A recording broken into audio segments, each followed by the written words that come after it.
Ask someone, what is the best modern anime, and 9 times out of 10, you're gonna get an answer like Jujutsu Kaisen, Demon Slayer, Chainsaw Man, Solo Leveling, Dun Dun Dun, but I never hear anyone say Mob Psycho 100.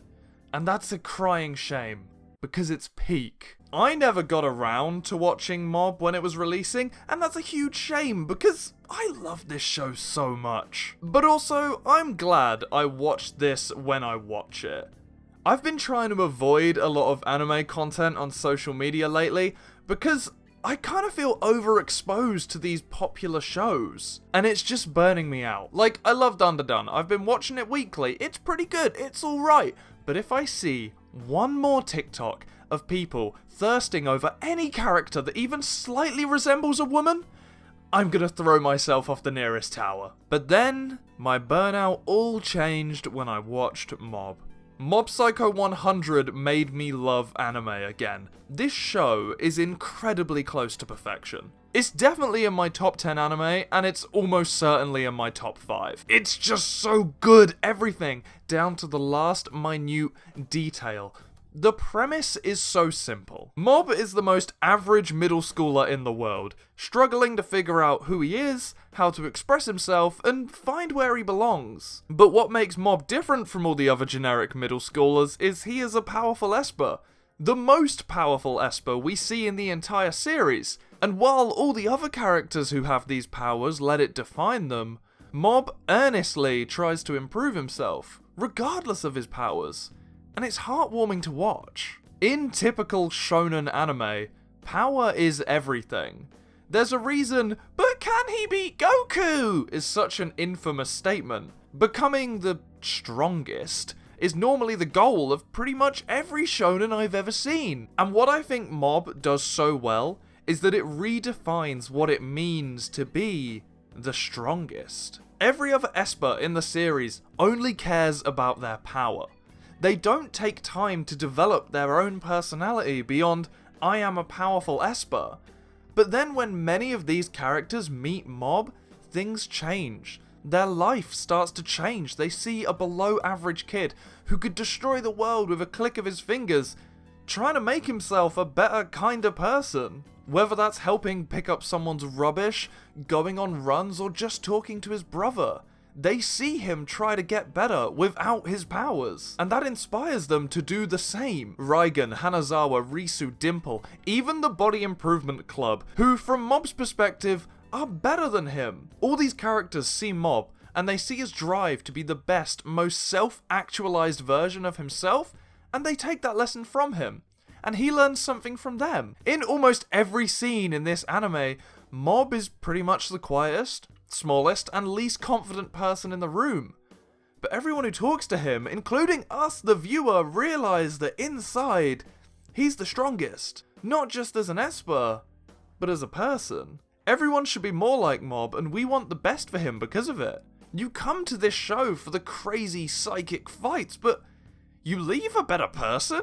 Oh, and also Reigen's pretty funny, so there's that too. Don't want this video getting too serious now, do we? There's a huge split straight down the middle of this show. You've got the Esper stuff and the human stuff. The Esper battles where people are throwing rocks, psychedelic effects are going off everywhere, there's chaos, there's destruction. They're gorgeous and glorious and they're so entertaining. But most of the emotional core of this series comes when there is next to no action going on. One of my favourite and most underrated episodes of this series sees Mob and Reigen go hunt for the army of 1,000 yokai. It's hyped up as a dangerous adventure that's going to be perilous and full of emotional turmoil, but Mob is way too powerful for this, like pretty much every situation he's put in. So his mind is preoccupied with what's going on at school. Him and his classmates have to make costumes for the school festival scare maze. And while Mob's fighting these yokai, he gets inspired, he comes up with some costumes, they make them, and he wins the admiration of his classmates. Mob literally fought the king of mythical demons and won comfortably, but the real W we see him take is what happens with his classmates.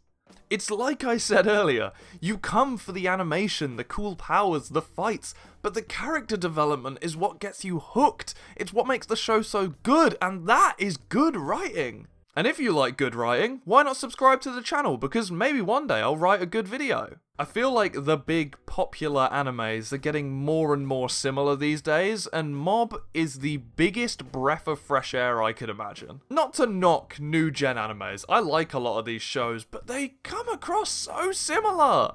Art styles, pacing, characters, even certain arcs feel identical. Like, obviously there's differences between these shows, that's why they have different fan bases, but look at the old school big three for example. One Piece, Naruto, and Bleach all look so different, and they all have their own styles. But then, look at this. Look at Jujutsu Kaisen, Chainsaw Man, and Kaiju for example.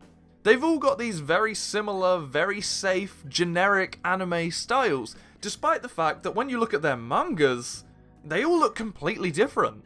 This isn't a bad art style, it's pleasing on the eyes, it holds up well for the big flashy action sequences.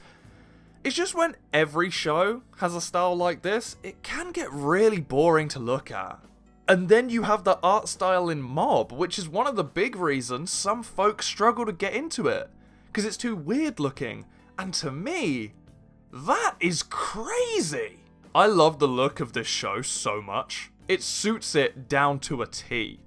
One, the mangaka of Mob, and that other show you've probably never heard of, is somewhat famous for not being the best at drawing. But his stories are so good and the art is kinda charming. And whereas One Punch Man went all out and made a gorgeous adaptation of the manga, Mob keeps the wonkiness and it somehow carries it over to the anime while simultaneously making everything beautiful when it needs to be and still making everything pop. Like I said, Mob is split into two parts, the Esper and the Human.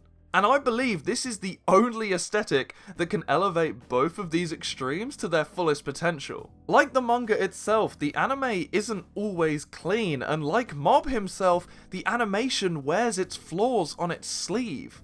There are some big heads, some weird facial expressions. It's not pretty yaoi boys like Jujutsu Kaisen is. And because not everything's perfect, because some lines are a bit wiggly or some characters are quite strange looking, it makes the emotional moments seem so human. The way this show looks is so far from reality, but the small little imperfections make this show feel so human.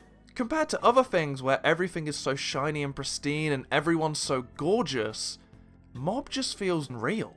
And then, when it's time to lock in, the simple character designs and basic colours make the transformations and the fights look gorgeous. When we're in our human casual mode, there's never usually much occupying the screen at one time, so when shit starts flying everywhere, the result is mind-blowing.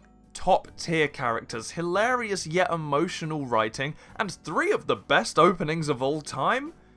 You need to watch Mob, if you haven't already. This anime made me love the medium again, as I was starting to get bored with a lot of the shows released in the last few years. I can't stress enough how far my expectations were blown out of the water with this one. I started watching for the haha funny Reigen man and came out a better person. Also haha funny Reigen man.